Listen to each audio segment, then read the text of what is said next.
Hello friends, today we will discuss about Mending Wall by Robert Frost, which was published upon his return from England in 1915. And this poem is the first work in his second book of poetry. So let's get started with his poem.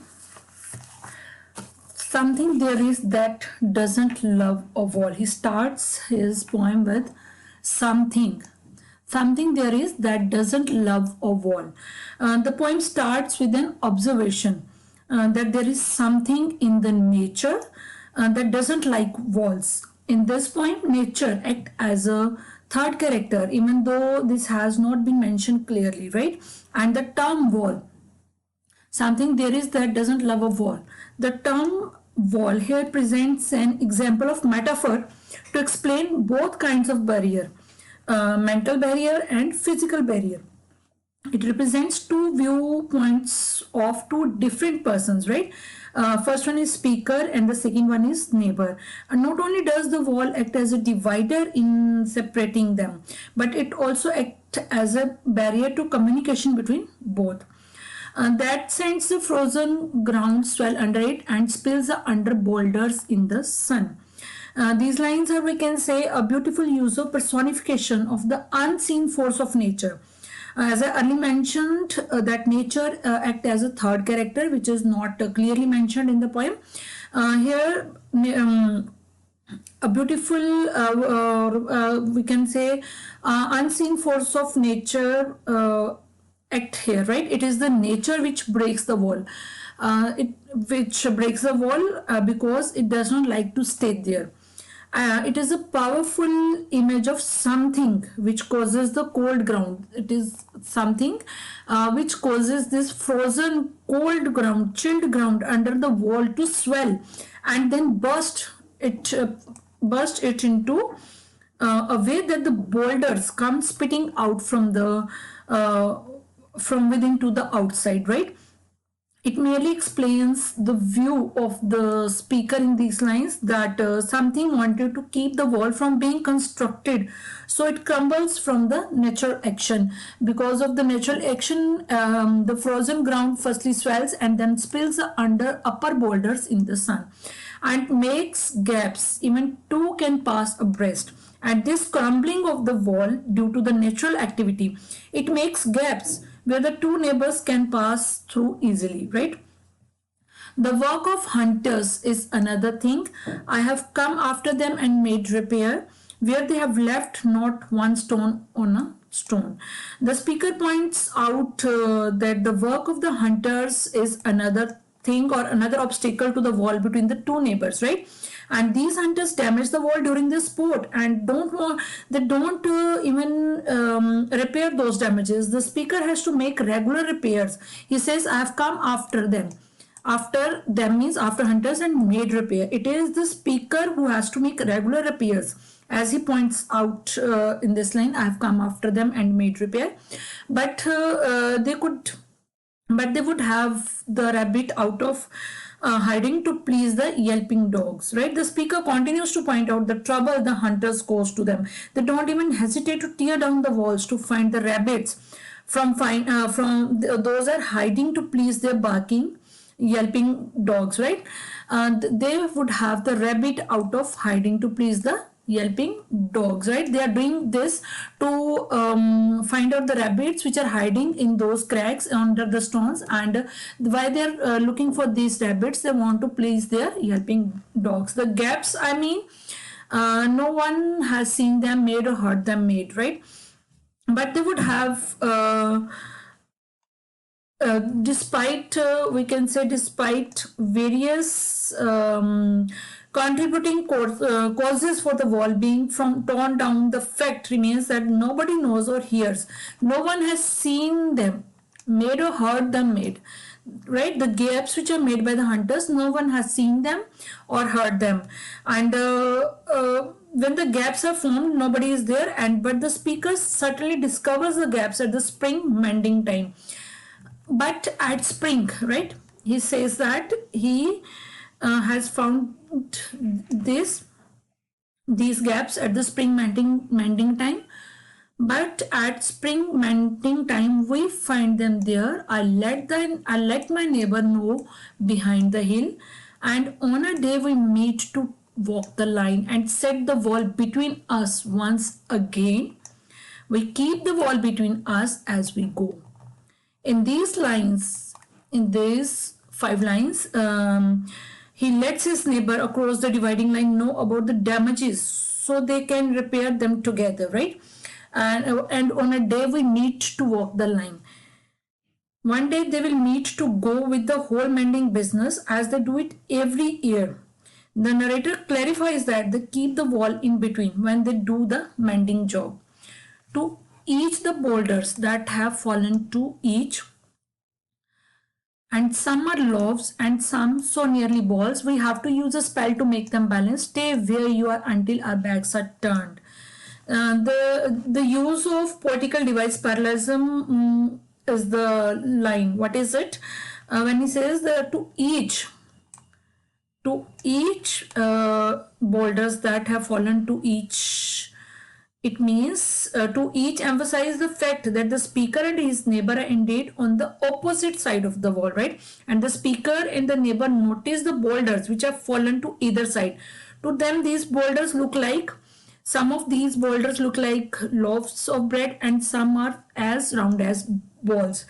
They anticipate the difficulty in putting them to use, right? And it seems no matter what they do, but the boulders fall to stick and fall down. We have to use a spell to make them balance. So out of despair, the neighbor yelled at the stones to he yells them to stay until they turn their back. Stay where you are until our backs are turned, and they want to confirm that the wall stands intact, at least in their presence. This is to indicate how difficult it was to mend the wall on a regular basis, right? And here he personifies the stones when he says they could be yelled at. So stay where you are until our backs are turned. Here stones are personified, right? We wear our fingers rough with handling them, or just another kind of outdoor game.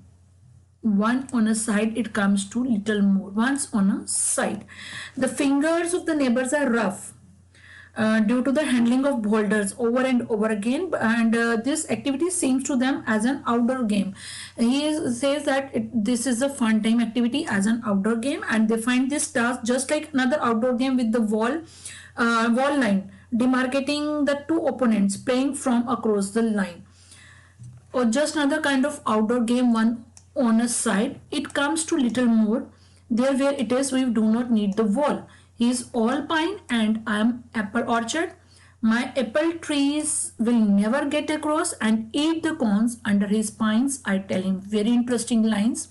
This is the first time, for the first time in this poem, Mending Wall, the poet brings about the differences in the opinion the speaker has with his neighbor, right? His neighbor is, we can say, stubborn, that he wants to mend the wall. The speaker says, as opposed to his neighbor, we do not need this wall. He's totally skeptical of the wall, especially when there is no fear of moving into each other's, we can say, each other's territory or each other's land. He mentions that his apple trees, my apple trees will never get across and eat the cones under his pines. He mentions that his apple trees won't ever cross to his neighbor's yard to cause damage to his pine trees. Similarly, his neighbor's pines are not going to come and disturb, right? Hence, putting the wall, we can say, is a futile exercise for the speaker, but not for his neighbor. He only says good fences make good neighbors, and the neighbor does not pay heed to the arguments the speaker puts. He only maintains this line that good fences make good neighbors. He is still on this. We can say he is rather stubborn for this. Spring is the mischief in me, and I wonder if I could put up a notion in his head. When spring arrives, speaker becomes a little bit mischievous in his attempts to convince his neighbor to rethink his decisions of putting up the wall and mending it when the gaps are visible, right? In the coming lines, the speaker tries to convince his neighbor and also accuses him of having faith in old traditions. When we talk about his next lines, that I wonder if I could put a notion means idea in his head, why do they make good neighbors, isn't it? Where there are cows, but here there are no cows. Continuing with the same pace and tone, he asks his neighbor about the reason for putting up the wall. He argues that the walls are needed when there are cows that are needed to be kept, right, from the neighbor's premises.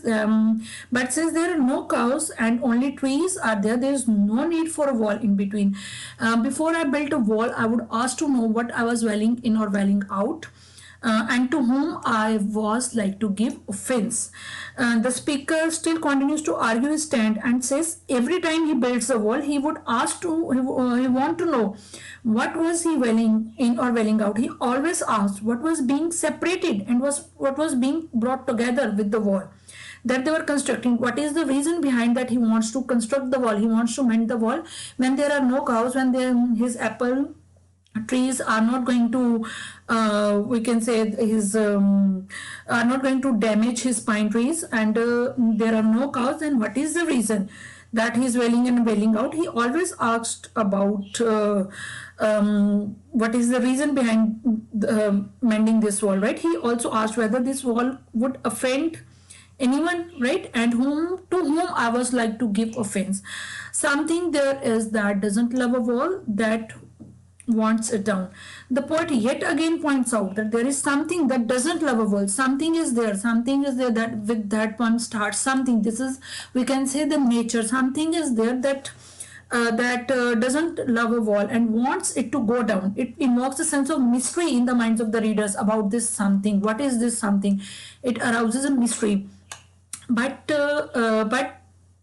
it's not else exactly, and I would rather he said it from himself. The speaker is desperate to find ways to convince his neighbor. He says that he could point towards elves as a reason for bringing down the wall. The elves here are we can say these are tiny supernatural beings from folklore, right? But he knows it is not really the elves, but it is not else exactly. So he suggests that the neighbor should come up with the reason for the same on his own. He should have his something solid, right? Bringing a stone grabs firmly by the top in each hand like an old stone savage armed.